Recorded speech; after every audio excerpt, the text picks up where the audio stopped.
Welcome to the danger zone of HITL systems. If this were a flight simulator, this is the moment the alarms start screaming.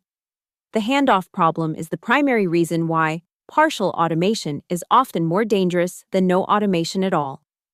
Here's your 2-minute deep dive into the physics of transfer. 1. The vigilance decrement.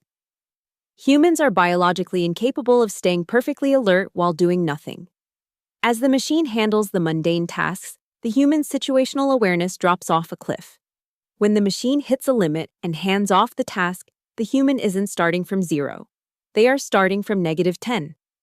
They have to wake up, reorient, and then decide. 2. Context. Injection. The data dump.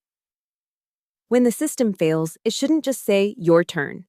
It needs to perform a context injection. The wrong way. A blinking red light and a steering wheel that suddenly gets heavy. The HITL way. A heads-up display that highlights the specific hazard, for example, sensor blocked by debris, or unknown object in lane 2, while providing a 3-second history of the system's logic. The goal.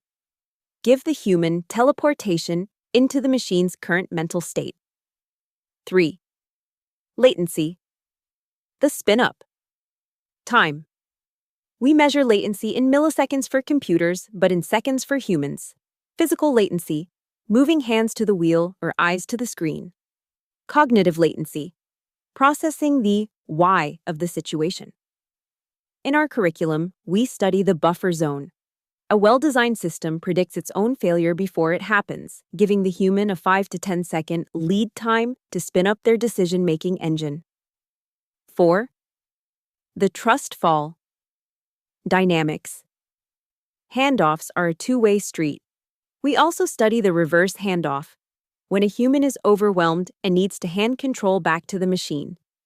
If the machine is too rigid to accept the handoff during a human panic moment, the system is fundamentally broken. The takeaway. A handoff is not a baton pass in a relay race. It is more like a mid-air refueling. It requires synchronization, shared instrumentation, and a clear understanding of who is in charge at every millisecond. Keep learning with Econom technology.